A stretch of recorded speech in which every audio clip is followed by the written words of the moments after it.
You are now listening to Obtain, Achieve, Thrive, Hustle with Metro. Come take the oath. What's goody? It's your boy, METRONORTH, a.k.a. Robert Downey Jr., a.k.a. Mr. Megalodon, El Megalodon, you heard? Boy, back. Took a 2-week break from the podcast. You feel me? Had to get some new equipment. Had to get a few things done, like I said before, life be lifing. So, But I remain consistent. Hopefully, the 2-week break didn't lose some of you guys' interest in what I got going on over here, you know. But like every other time, it's another episode of Obtain, Achieve, Thrive, and Hustle. Oath for short. Episode 7. Episode 7. I'm also working on making a soundboard, and I'm doing all of this on my own, so bear with me. In time, you feel me? Y'all can sit here and build with me, or watch me build, should I say, and see where this goes and what it becomes.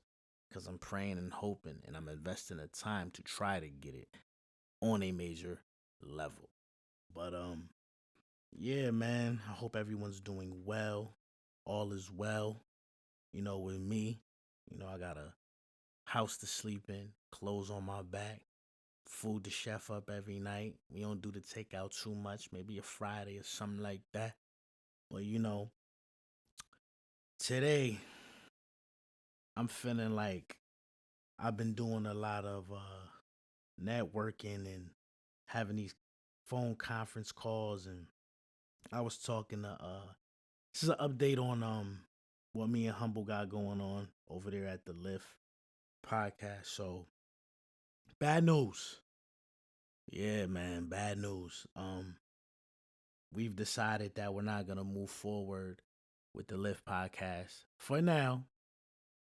For now, we everyone got everything going on in their individual lives, and unfortunately, we can't come up with the time to get the work we wanted to get done, and create this content that a lot of people did enjoy watching, because Social Sundays was lit.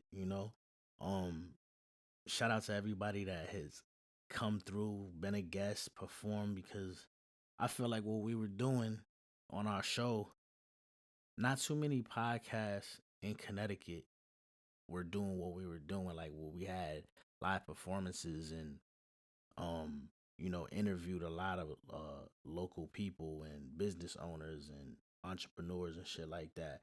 I feel like a lot of the Connecticut podcasts really focus on hip hop, the hip hop culture, but we were kind of like, covering beauty shop employees, comedians, of course, rappers, singers, and it was fun while we were doing it. I enjoyed myself, like I said before. Came over there, and we built something crazy, something that I seen it. I had the vision of what it could be, but it was, a lot of good times. It was a lot of crazy shit, funny conversations, educational conversations, and overall, a great experience. But yeah. So Lyft, social Sundays, and all of that, it's over for now, and hopefully we could pick back up sometime in the future, because I enjoy being in New Haven and meeting new people and networking. I met so many great people doing that show, and I've had the opportunity to really integrate into the community out there with Yari Ari and King Derice, to everybody. Shout out to everybody, man. Shout out to my man House too, comedian Key Rome, Walter Wiz, we Joe Cook, we made a lot of good memories up there. But yeah, it's over for now. Other update is, another reason why I took the 2-week break was because I'm starting to work on another project. Two really, like two different projects, one rap and one R&B.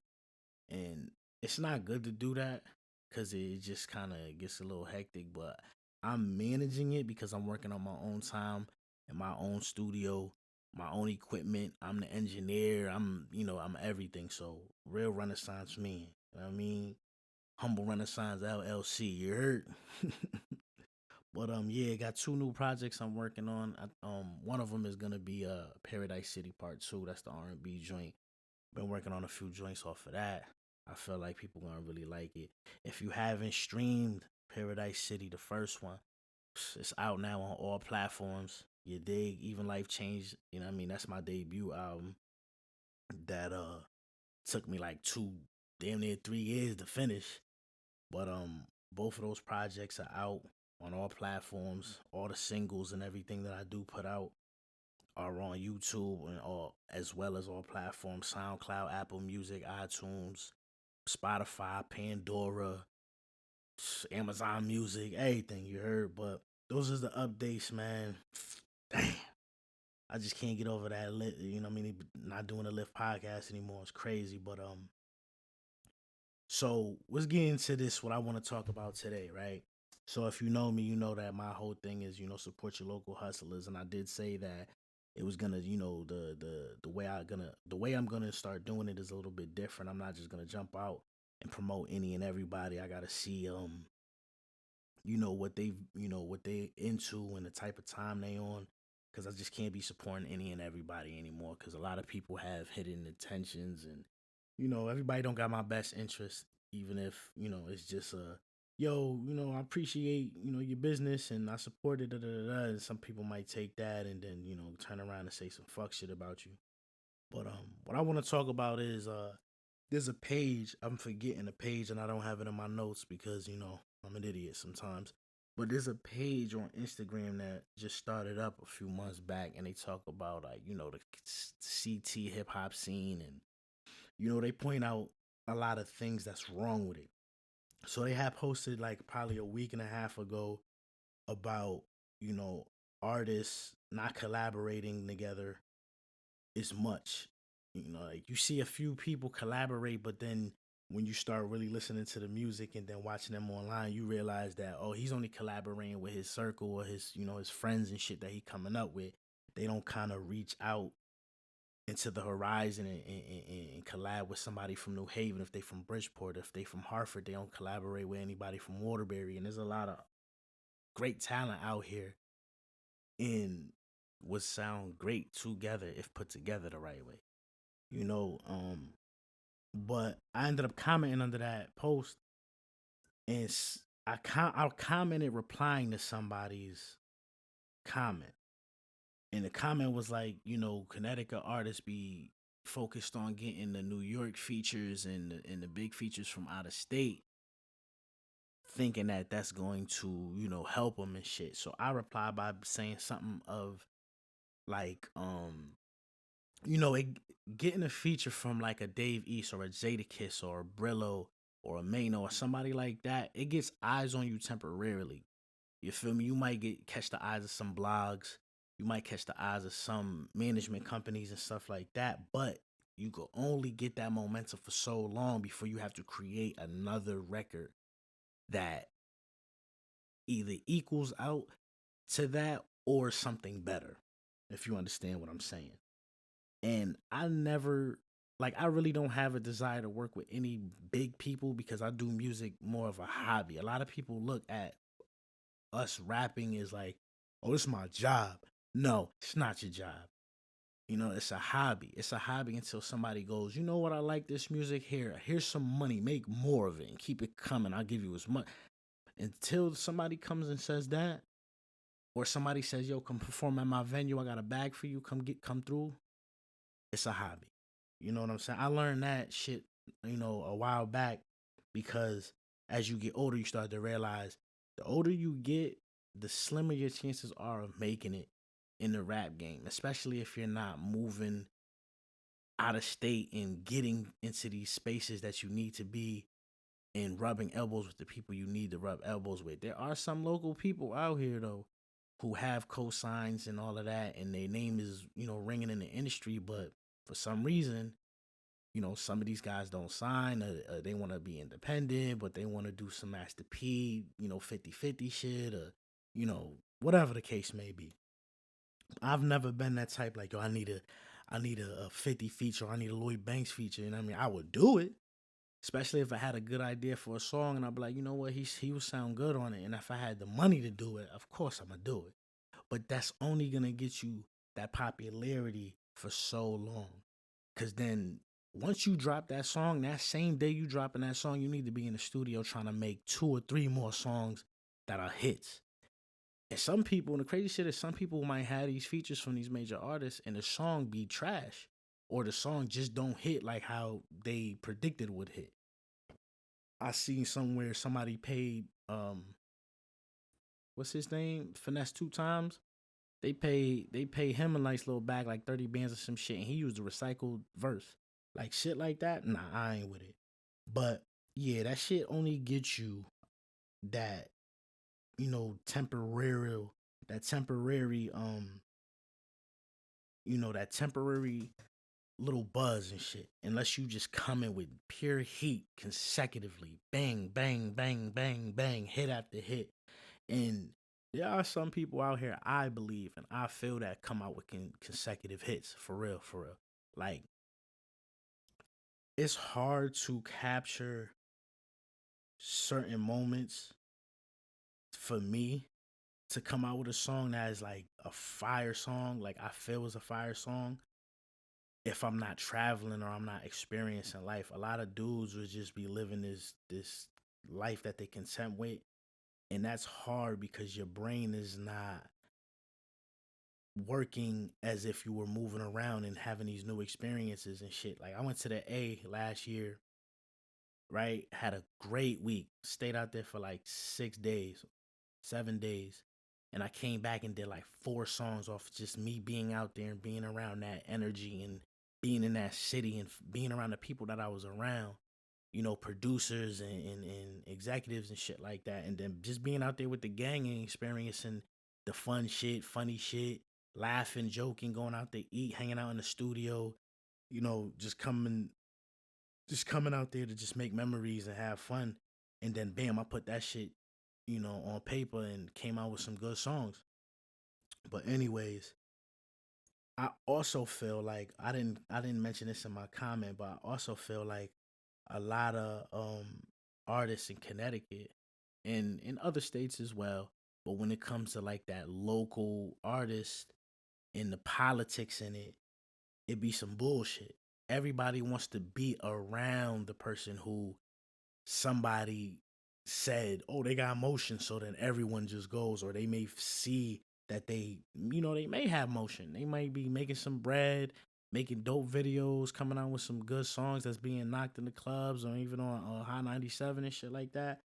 But it's like, yeah, he got motion, but I'm not gonna try to get up over there on his side and be hanging out with him and basically being like a Trav type of person. If you don't know who Trav is, Google him. He used to hang with 50. Now he be with Meek and he be with Jim Jones and all of them. Like, being somebody like that. And I don't want to be somebody. I want to be an individual. I want to be known for my individuality. You dig? The politics in this shit is a little crazy because I'm 31. I'm about to be 32. I am too old to be hanging around a bunch of 20 something year olds, 23-year olds, because these little motherfuckers got motion in the music scene right now in Connecticut.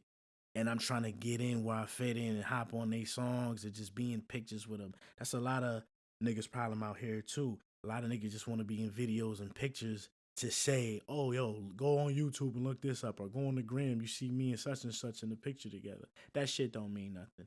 It really don't mean nothing, because the person you in the picture with probably don't even give a fuck that you even in the picture, or they'll fuck around and crop you out or some shit like that. You feel me? But a lot of people just want to be around the people who they feel has motion.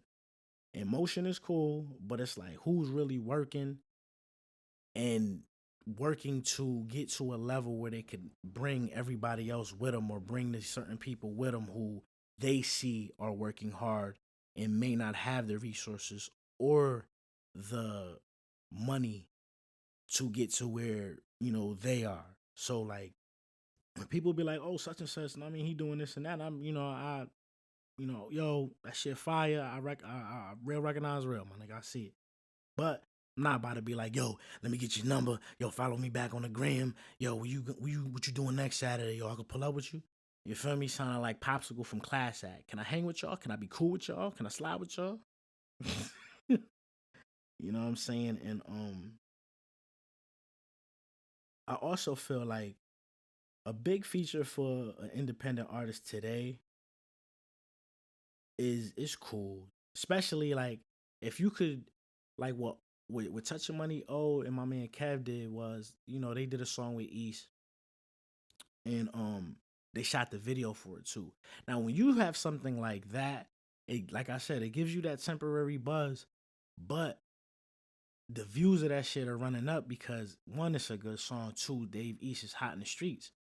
You feel me? He's not everybody's cup of tea, but for people who really rap, niggas fuck with East. You feel me? But when you could get a big feature and then you could also get them to do the video, and I don't know if he was paid, I don't know if it was just based off of the relationship, and you know what I mean? But that is a good thing for your portfolio. That's basically what I'm trying to say. You doing all of this is good for your portfolio. It's good to be able to say, I have this, because it makes for a good conversation when you do interviews on podcasts, or you do radio, or fuck around and do like an independent, you know, biopic or whatever. You feel me? Like the possibilities are endless in this content creation shit. But I also feel like, and I'm one of them, a lot of artists have these big visions, but they have small budgets.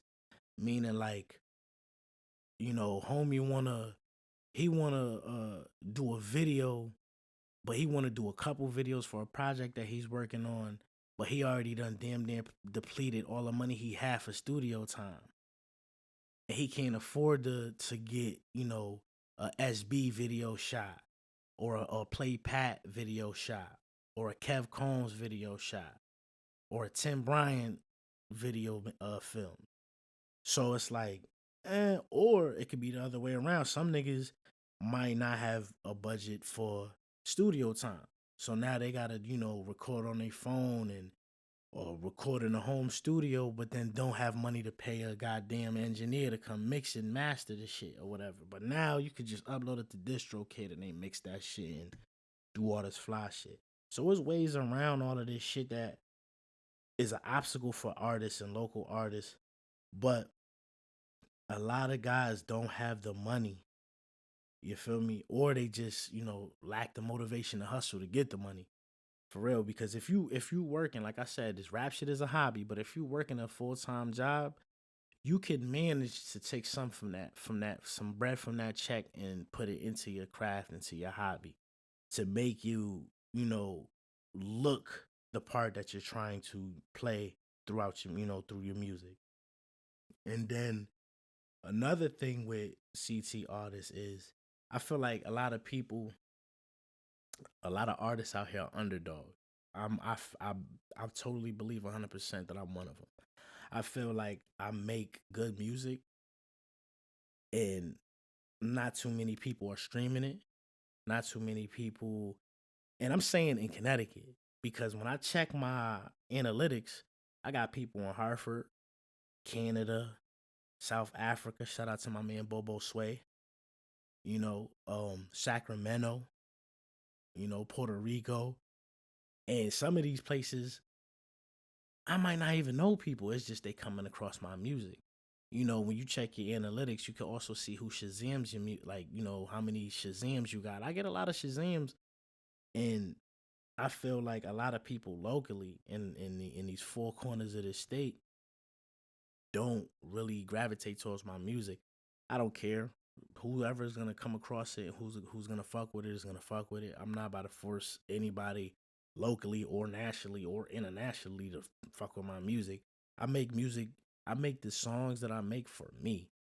You know what I'm saying? If you listen to my music, I really don't over exaggerate. Everything is like real shit that you go through, that everybody go through. You know, I talk about love, I talk about pain, losing people, people switching up on me feeling a certain type of way. And, you know, that's what I did with Life Change. Like, Life Change was basically like, if you really listen to it and the way I sequenced that album, it was basically like it started off like me just it sounded like I was frustrated because you know I'm trying to do this shit and people not really fucking with it. And then like towards the middle and the end of the album, it was all like, man, listen, I'm here to have a good time. You know, I'm not here for a long time. I'm here for a good time. And then I ended the album really with just, you know, club shit, you know, up tempo shit.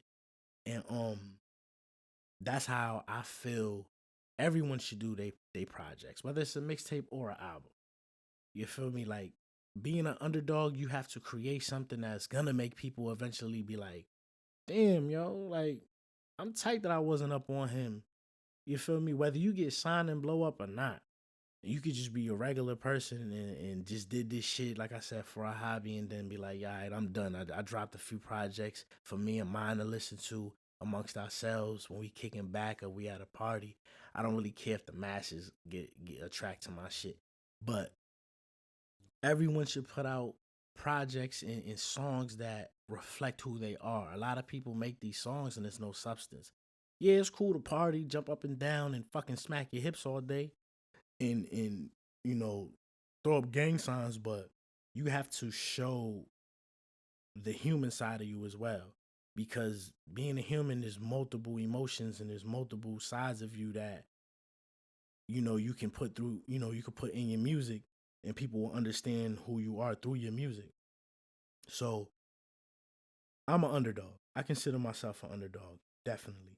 And the next shit I'm gonna say is, and this goes back to niggas making party music and not really spitting them bars, is bars versus all the other shit that's out. I fuck with the bars. I love the club music, the go dumb music and the and the New Jersey shit. I fuck with all of it. But when it comes to the bars, cause that's what I was raised on, that's what I fuck with. If you listen to me rap, you know, I rap. I don't just piece words together and then just rhyme and shit. You gotta do them metaphors and multiple syllables and just go crazy. And it's not hard. People y'all I gotta write y'all raps. I keep telling people that. Write your raps. Don't go, I'ma just punch in. You not Jay-Z, you not Biggie, you not Dolph, you not none of these niggas. You have to write your music. Now, when you got the money like them, yeah, and people, when you got that fan base there, I feel like once you got that fan base, people always gonna fuck with you. Not all the time, but people gonna fuck with you. Not 100% of the people who fuck with you in the beginning is gonna fuck with you if you start doing that shit. But it's for me, is bars over anything else. A lot of people aren't coming with that heat. Like I like Scar Finesse because he got bars. If you really listen to his music, he got bars. You dig what I'm saying? Like, I fuck with his music a lot. When he did that Big Finesse, and it was like a play on Big Pimpin'. If you really listen to what he's saying in that song, he's saying some shit. But a lot of people, I feel like he's an underdog too in a way because not a lot of people are talking about him. He should be, the talk amongst a lot of the shit that's going on in the hip hop scene out here. You dig?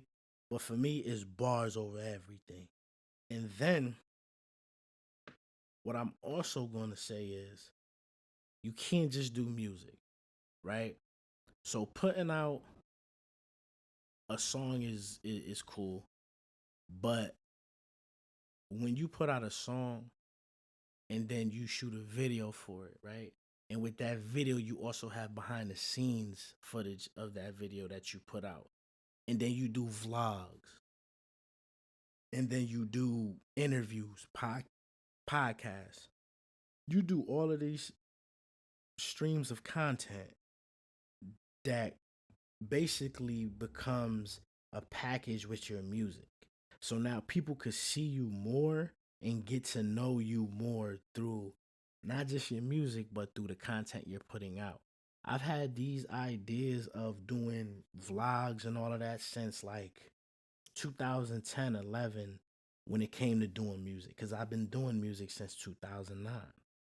Now, back then, I damn sure didn't have the money to be paying somebody to follow me around with a camera and shit, but now I do, and I have the resources. So now that's what I'll do moving forward with coming out with music, because I really started off saying, shit, once I drop a song, I'm gonna promote the song like it's my album. And then if I have a project coming out, I'm gonna promote the project like it's a motion picture. You feel me? You just gotta up the level on everything. You can't just go, well, I'm gonna just get some cover art. I'm gonna post it a few times, and then when it drops, I'm gonna just tell everybody to go stream it. Nah, you gotta beat these mother effers in the head to get their attention to be like, listen, I'm not just doing music. I'm really out here working and doing this content. That's why I like the fact that I ended up getting into podcasting and journalism and interviewing other artists and bringing what everyone's doing to light in a positive way. You know what I'm saying? You will never hear me be like, oh, that shit whack. Or if he's taking the steps to promote his shit and create the content that's crazy, that make me wanna watch more and more. I've been telling my man Touching Money, oh, that for a minute, man. You need to start doing vlogs. You need to start doing like in studio performances. I haven't seen an in studio performance for a song, which is basically like an unofficial video, since like the early World Star days when they had like unsigned hype and shit like that. No one does that because everybody want to look like fucking they already made it. If you do that in studio performance shit, I watch that shit and I keep watching it because that shit shows you that you're grinding, that you're in it, you still in it to win it. You're not comfortable and shit like that. Cause you don't never want to make it seem like you comfortable where you at if you trying to make it in this rap shit or in this music shit in general. And that's another thing. I feel like everyone is trying to look like they're already established. Everyone's trying to look like they got 100 million in the bank. That, oh, he can't fuck with me because I got too much money to be even fucking with somebody on his level. Nah, I said in a song, I said just because you ahead of me don't make you better than me. And what I meant by that was just because you may have, you know, the little bit of recognition and buzz, a little more recognition and buzz than me, that don't make you better than me as an artist. Because I feel like I take my artistry to a whole nother level when it comes to creating my own album artwork, reaching out to artists to work with them and giving them a certain percentage of the song and being real generous with that, especially if I really fuck with that artist's music. Because every artist that I've worked with, I love their music. I don't just reach out to somebody because he hot and I just want him on a song to just say, "Oh, I got a song with him." Because some of these artists be acting like pure assholes. They stuck up. They feel like everybody's beneath them. I can't fuck with somebody like that. I'm a down to earth person. I respect everybody. I give everyone's music a spin. If I fuck with it, I fuck with it. I'ma promote it. You know what I mean? From niggas like Chess, Samar Foe, Corey Sparks, Trey A60, like producers too. Like, man, listen, I fuck with everybody. So it's like, man, listen, when it comes to this CT artistry shit, like everyone really need to come together. I've been trying to put together a fucking compilation album for CT artists since 2019. And it still has not come into reality because everyone's like, oh, I don't fuck with him because, some bullshit. He from Waterbury or he from over here, he bang this. I don't give a fuck if you Crib, Blood, Bridgeport, New Haven, fucking Greens, the Terrace. I don't care. If we can come together and make some heat to show everybody else outside of this state that we are going hard, why can't we just come together, make some heat, and show everybody that, listen, yeah, y'all, everyone comes here to promote their shit, collect the bag, and leave. But listen, within these four corners of this state, we doing our thing. We ain't gotta go to New York. We ain't gotta go to fucking Atlanta to make some heat. We will go out there to network and expand our business and our horizons and shit like that. But everyone needs to just get over that whole he's from here or he's this and she's that and I. At the end of the day, we all are in like this tank, right? Connecticut's like I'm gonna say like Connecticut's like a tank, and it's like those little green motherfuckers from Toy Story. You heard? We're just waiting to be chosen. Fuck that.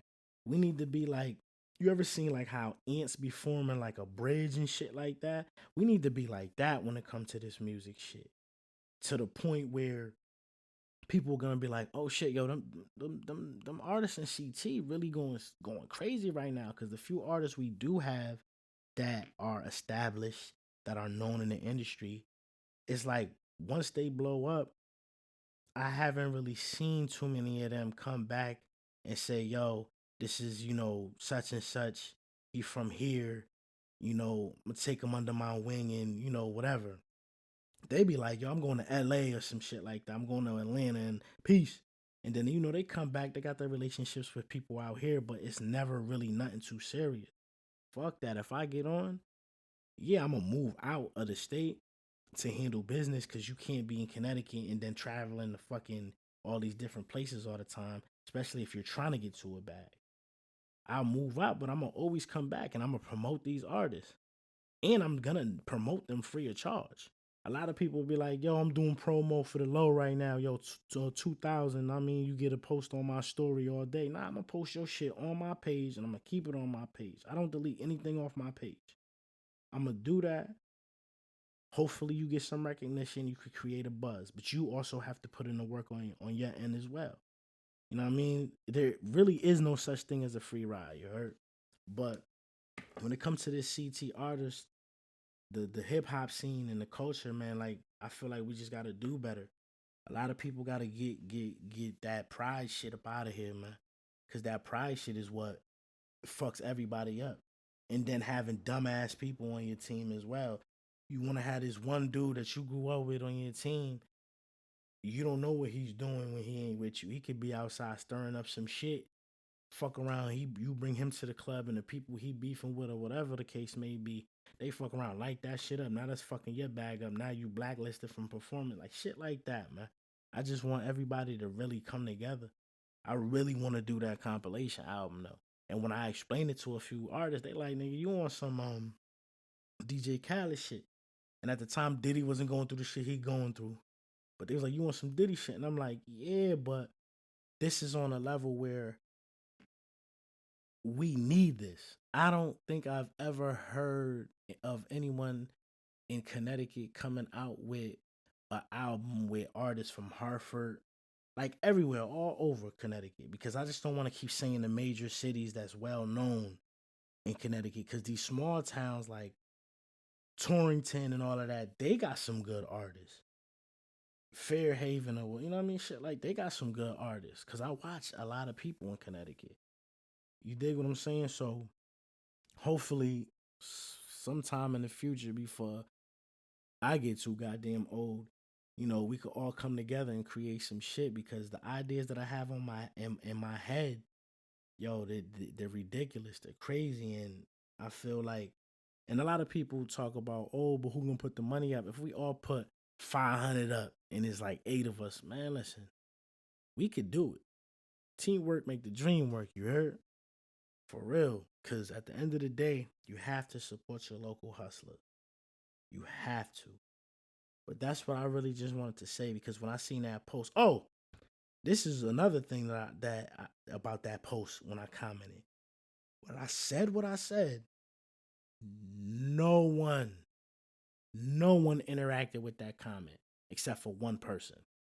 Everyone else was just happy that they was in the montage video Like, yo, I see me. And then people like, yo, I see such and such. No one addressed that comment that I left except for one person. And I feel like what I said was relevant. So that also showed me that people don't give a shit about what the conversation is. It's as long as I'm recognized in a fucking video. That's so stupid. I was like upset a little bit over that because I'm like, yo, I just like posted some shit that I really wanted to start a conversation, and everyone just kind of like looked over that shit and was like, oh look, I'm in that montage video. Like, man, who gives a shit? You dig what I'm saying? Like, listen, we gotta do better. We gotta do better as a culture. You know what I mean? As artists, take your craft serious, even if it's a hobby. You see these white boys, man. They be in bands. They be in cover bands. They not even writing no lyrics. They doing fucking Rolling Stone covers, REO Speedwagon covers and shit from the 80s. And they have fun with it and they do it. They go to these little dive bars and shit, perform, and people loving it. Why can't, you know what I mean, us in the black community do that? Like, yo, my man rap, blah, blah, blah, he got a little crew and shit, and it's not that many rap crews anymore. But like, come on, man. Like, for real. I haven't, yo, to be honest, other than the hub, I haven't seen anybody throwing like showcases or anything. And that's crazy to me as well. But like I said, I'm gonna get off that, man, because it's getting me upset. Nah, I'm just fucking around. But yeah, we just need to do better. For real. I wanna work with a lot of people and I wanna see a lot of people succeed. I wanna help if I can. Help them succeed. For real, because man, listen, what the hell is we doing this shit for? Life is about helping people, as well as all the other things about learning lessons and applying tools to your life that you pick up throughout this lifetime. But it's also about helping people because when you help people, trust me, that shit feel great. Some people you might help and they might fucking stab you in the back, but at the end of the day, you and they both know that you helped them and you did it out of the kindness of your own heart and the fact that you actually fucked with them at the time. But anyways, in other hip hop culture news, yo, real shit, real talk, it's over for Diddy. You heard? It's over. Man, listen, for the past week and a half, all I've been hearing is, oh, Diddy did this. They found 1,000 bottles of lube and baby oil bugging. He bugging. First of all, I had one back in the day. I had me and my man Sway. We had one bottle of coconut flavored lube. That shit lasted us damn near the whole 4 years of high school, bro. A nigga with 1,000 bottles of lubricant and baby oil is crazy, bro. I'm talking treacherous, diabolical, super horny. This nigga was wild. It was like he was going on freakathons. Like, bro, listen, this motherfucker got so many charges, including trafficking, and the shit just it blows my mind because a lot of people stood by him when he was, outside dressed as the Joker, talking about, brother love, da, da, da. And then when all this shit started coming out, I ain't see fucking nobody come to his defense. People saying crazy shit. Now, everybody gonna be on Vlad and Cam Capone and, the Art of Dialogue. All these, they gonna be on all these platforms like, yeah, man, Diddy was doing this. It's the same shit with R. Kelly, bro. It's like, how long has it been a running joke that Diddy was like on some crazy shit? Like on some super freaky predatorial shit. And then like if you really watch Making the Band, like real ones know. If you know, you know. He used to like manipulate them niggas on that show. Like you don't really want to be here. Like when I forget her name, Shorty, her little sister was missing and they found her, unfortunately found her dismembered and all that. He was kind of like, she wanted to go and look for her, help look for her. He like, you don't really want to be here. If you want to go, go. You don't want to get this money. You don't want records. You don't want plaque. Like he was bugging. And like that was 2000, 2001, 2002. So it's like, niggas been knowing he been on some treacherous shit. Look at all the people that was signing him from Big Mace, shit, Total, all these people, even Craig Mack, like they either dead, nowhere. Where the fuck is Mario Winans at? Can anybody answer that? I don't know where that nigga's at. They out here remixing his. When 21 Savage in the Weekend did that I Don't Want to Know remix, I bet you that nigga did not see a check from that. And they sung his shit word for word. So it's like, man, this nigga been getting ripped. Black Rob. Oh my God, bro. He was in the hospital looking crazy before he passed. Then G Dep came home recently. And it's like, all right, yeah, but it seemed like it took Diddy a minute to pull up on G Dep. And it wasn't until he was all in the news and all of these allegations was coming out that he wanted to be walking around Harlem and shit. Now, listen, I ain't got no problem with Diddy. I know how it feels to be put in a situation like this where the media is on your ass and everyone's talking about you crazy and people are saying, I've been on he was a monster and shit like that. I can 100% relate. I've been through. But at the end of the day, it's like he was really wilding out for decades. Like I remember reading when I was locked up a book about him throwing a party, like, and I think it was like 1990, where like 9 people got killed, motherfuckers got trampled out of some party he was trying to throw and shit like that. Like it was just crazy, bro. So now, like, he getting all these charges and it all started with Cassie coming out and being like, you know what, I'm tired of this shit, nigga. On some 3 strike shit. So now he's going down for that. And then they like, yo, they took the tapes, them little searches in his crib was really for the tapes because the artists who and the celebrities who were on those tapes, they sent them because they're like, why Homeland Security coming to search your crib when the FBI, it's just mad shit, bro. Like if you really sit back and watch all of this shit that's going on, you're gonna be like, yeah, it's deeper than rap. Literally. You feel me? No Diddy. But the main thing though, like what make me feel bad is his kids, you dig? Like how people gonna react to his kids. Hopefully they don't treat them any different because kids ain't got shit to do with that. You feel me? Like hopefully they all good. You got the twins, you got Justin. I ain't seen Quincy with them since. I think I'll be sure was like, yo, come over here, my nigga. We ain't really fucking with them right now. You heard? We can't fuck with them right now. They hot. Come over here, man. Real shit. But I mean, pray for the kids, man. Cause that's what it's really all about. Diddy had his run. Diddy lived a life of opulence and elegance for so long. It's over now, man. You know what I'm saying? Lay down, take that time, baby. Oh. But yeah. And I was also been watching. So the young Dolph murder trial started, I believe, yesterday, because I was watching it this last night and this morning. These niggas, man. $800. $800 was received for murdering this black man. Right? So allegedly, Big Jook, Yo Gotti's brother, he put out $100,000 bounty on Dolph. These two niggas go, they do it, and only received $800. $800, bro. You could have went and got a part-time job and made that in 2 weeks. And would have never had to step foot in the courtroom. And one of them singing too. He telling, oh yeah. Because when people say the streets are a myth, I believe it. Because I've been in the streets and I realized that niggas ain't loyal. Niggas will fuck your bitch.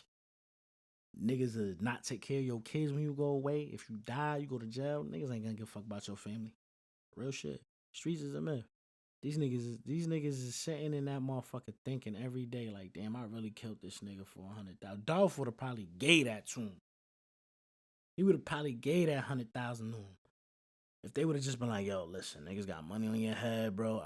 Niggas pulled up, did that, took this man from his family, from his organization, from all the good shit he was doing, independently, might I say, for $800. I was like, man, these niggas is clowns, bro.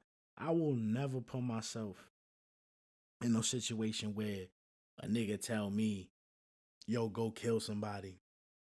And I'm under the assumption that I'm getting a big bag because he's one of the niggas in the trial was like, shit, I told my girl I was gonna buy him a house. It was my daughter's birthday that day. Like, I'm trying to get this money. I'm trying to get right. I'm like, nigga, you sound stupid as hell. Like, listen, today, 2024 and beyond, you're not getting away with murder doing the shit the way that they did it, where you just pulling up and killing a nigga and think you about to, and you a local nigga, you from the area. Niggas just bugged out, man. But I'm definitely going to keep up with this trial. I don't like keeping up with murder shit and all of that because I went to my man Mike's trial and that shit really fucked with me. But they released like footage and all of that, and it's like I don't want to see that, man. I don't give a shit if it was for the purpose of the court. They should have not released that shit to the public. Real talk, because I hate seeing like I never watched that Nipsey video. I never watched the Mo3 shit. Like I don't want to see dudes getting killed, especially when they out here rapping and being positive and shit like that. It's just fucked up. You know, he got kids and shit, and they're gonna get older and see that. Like, who wants to see they moms or they pops get smoked on camera and shit is on Twitter and shit like you know what I mean? That shit crazy. You could just Google that your when your daddy got killed. That's bugged out. Another bugged out thing is like Rich Homie. Niggas ain't see that shit coming with Rich Homie. I damn sure would have never thought it would Rich Homie would have went out like that. Real talk, man. Like, stay off the drugs, kids. And I was gonna say just say no, but fuck that. Just be like I'm good, cause perks, zines, all of that shit. Like I ain't never did pills like that. I did ecstasy once, had the greatest time of my life, and I never did it again because I just knew shit. If I keep doing it in the way that I was partying, nigga, I was like Terry Crews in that motherfucker. I'm dancing. You'll never see me dancing in no club. I'm wilding out. I'm jumping up and down. I'm fucking hearing Chinese music and firecrackers, all types of shit going off in my head. And I was like, yeah, I can't do this because it feels too good. But it's like these kids nowadays. I had a family member, yo, R.I.P. Chico. I had a family member, young boy, pass away off them perks. And it's like these shits got fat in it. God knows what they putting, what they cutting these pills with. But it's like me seeing that and how these people are dying off of it. It make me just steer further and further away from drugs in general. Like, yeah, smoke the occasional blunt, you know, drink a little bit of alcohol and shit like that. But them hardcore coke, ecstasy, perks, all of that opioid shit and all that, I ain't with it, bro. Because I don't wanna. My biggest thing right now is me not being here for my daughter. He got kids, bro. You feel me? And he wasn't outside. He wasn't wilding out. It was just, you know, he just got a bad batch or something. Same thing with like DMX, like fucking Michael K. Fox, like all these people that I be seeing passing away on these drugs, and I be like, yeah, I can't fuck with it, bro. But yet these little niggas is still doing that shit. After DMX was my favorite rapper when I was like, when he dropped fucking It's Dark and Hell is Hot and all of that shit. Like when I was like 7, 8, that was my favorite rapper. I used to draw Rough Rider logos on everything in the crib at that age. Like, and me seeing him passing on from a drug overdose, like that shit hurt. Like I knew this nigga personally. Like I went to go see him when he went to the Lotus out in West Haven one time, but it's like I never really got to know him and shit like that. But it hurt as if I knew him because I loved his music so much. And this nigga was doing drugs and shit. And it had me thinking like, damn, bro, this nigga got kids and shit. Like niggas don't be thinking about it, but then you don't know what niggas be dealing with. You feel me? Like niggas get high for a reason. Niggas just don't get high because like, hey, fuck it, it's something to do. Niggas get high because they trying to escape from something or a feeling or, you know, something. So it's like, man, listen, I'ma always tell my daughter, like, don't you do no drugs. If you want to smoke weed, come to me and your mother and niggas will show you how to do this. Don't smoke no blunts that you ain't see get rolled up. And even if it was rolled up in front of you, you still don't even know where they got their bag from, they pack from. So It's like, man, please, please leave the motherfucking pills alone. But I know it's not gonna stop. I could just say and hope for the best. Because, man, listen, losing rich homie Quan, Mr. Walk Through, feel some type of way. You feel me? I was locked up when he hit the scene. But when I first heard that feel some type of way shit, I said, this shit hard. And he was the hook man like 2014, 2015. Niggas had him on them hooks like crazy. He had a different sound. Like, that shit fucked up, yo. Real talk. But I'ma end this one.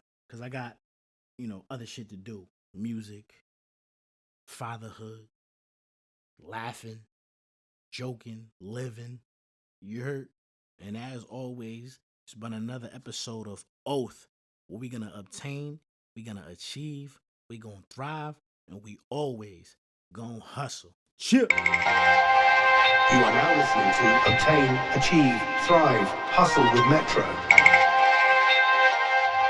Come take the oath.